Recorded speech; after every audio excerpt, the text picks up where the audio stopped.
Complete হয়ে গেছে তো জেমস প্রিন্সের স্মৃতিসৌধটি, যেটি এর আগের ব্লগেই তোমরা দেখতে পেয়ে গেছো। আর যারা এখনও দেখতে পাওনি তাদের জন্য আই বাটনে এবং ডেসক্রিপশনে তার লিঙ্কটা আমি শেয়ার করে দেবো। প্রত্যেকের কাছে রিকোয়েস্ট রইল একবার গিয়ে দেখে নিও। তার কারণ এই ওয়েদার, মানে আমি যে ওয়েদারটাতে এসেছি সেই ওয়েদারে সেই ভিউ পয়েন্টগুলো কিন্তু সত্যি লেগেছে দুর্দান্ত। আর সেটা তখনই তোমরা জানতে পারবে যখন তোমরা ভিডিওটি দেখবে। তো এখন ওটা কমপ্লিট হয়ে যাওয়ার পরে প্রিন্সেপ ঘাটের স্টেশনের অপোজিটে মানে গঙ্গার ধারে যে পার্কটা রয়েছে সেই পার্কের দিকে চলে এসেছি।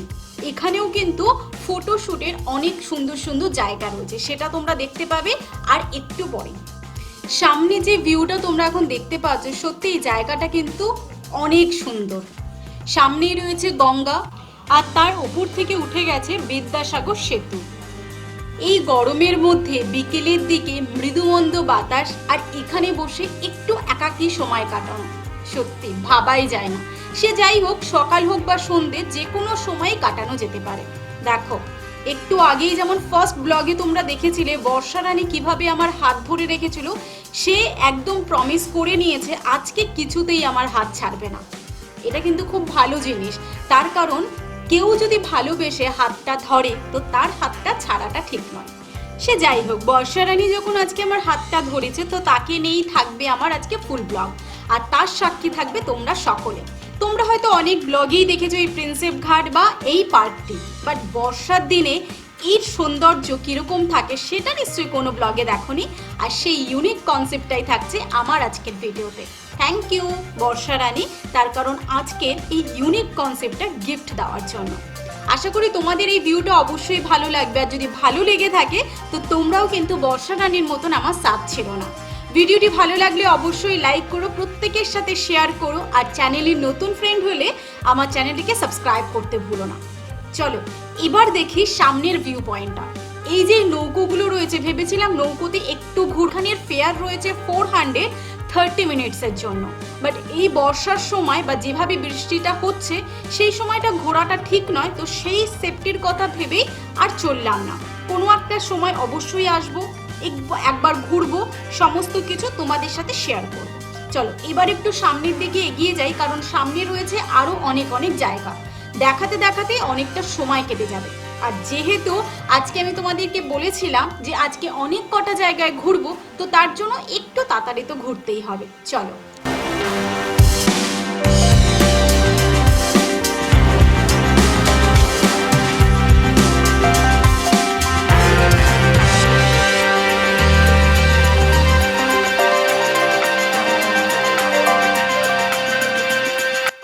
আজকে বেরিয়ে পড়েছিলাম একেবারে সকাল সকাল। আর ট্রেনেও ওই বৃষ্টির জন্য কিছুই সেরকম ওঠেনি, তো তার জন্য ভাবলাম একবার এখান থেকে খাবার খেয়ে নিই।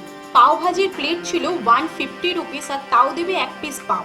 বাপরে বাপ, এত কস্টলি সত্যি আমার পেটে সহ্য হবে না। তাই ভাবলাম একটু চা বিস্কিট খেয়ে কিছুটা সময়ের জন্য খিদেটাকে একটু টাটা বাই বাই করি। চা খেতে খেতেই একেবারে বৃষ্টিটাও অল্প অল্প করে কিন্তু কমে যাচ্ছে।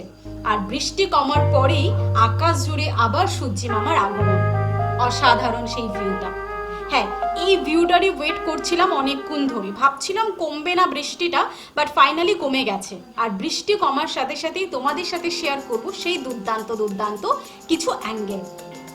এটা হচ্ছে মৎস্য উর্বশী। প্রতিকটা এখানে যে ঘাটগুলো রয়েছে না, প্রতিকটা ঘাটের এক একটা নামকরণ রয়েছে। যেমন এর আগের একটা ঘাট দেখলাম, এখন যে ঘাটটাতে রয়েছে সেটা হচ্ছে মৎস্য উর্বশী।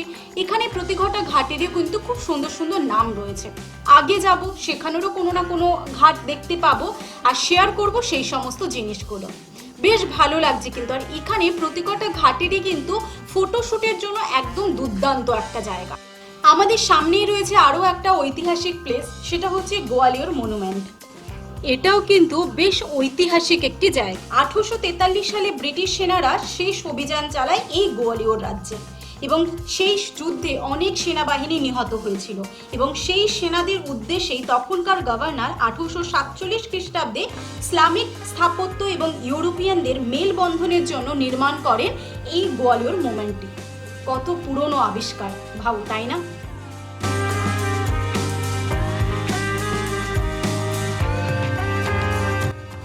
এখান থেকে এগিয়ে যাব সামনের দিকে অনেক কিন্তু মন্দির আমরা দেখতে পাবো। রয়েছে গঙ্গেশ্বর মহাদেবের মন্দির। কিরকম হবে সেই মন্দিরটি দেখতে, তার জন্য কিন্তু পুরো ভিডিওটা বিনা স্কিপ করে দেখতে থাকো। আর তোমাদের যদি এই ভিডিওটি ভালো লেগে থাকে, এগেন বলবো অবশ্যই লাইক করতে ভুলবে না। তোমরা চাইলে আমাকে ফলো করতে পারো ইনস্টাগ্রাম এবং ফেসবুক পেজে, দুটোর লিঙ্কই পেয়ে যাবে নিচে ডেসক্রিপশানে। আজকের ভিউটা কিন্তু সত্যি অসাধারণ হচ্ছে, আর তার সাক্ষী রয়েছে তোমরা।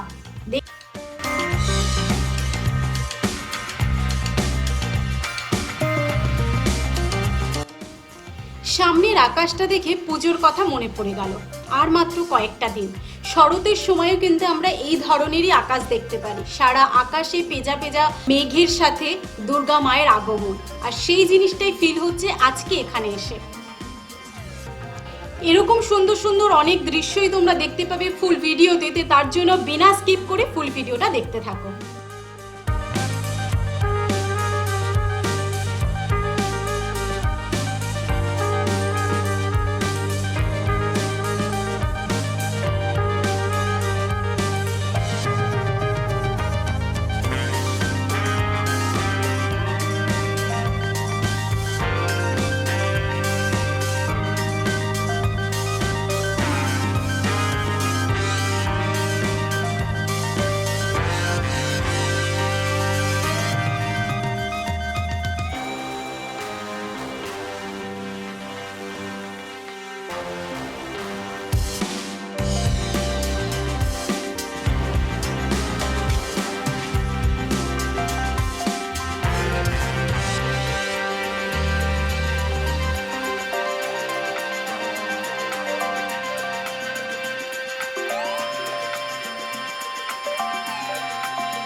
তো এখন প্রিন্সেপ ঘাট কমপ্লিট হয়ে গেল আমাদের ঘোরা।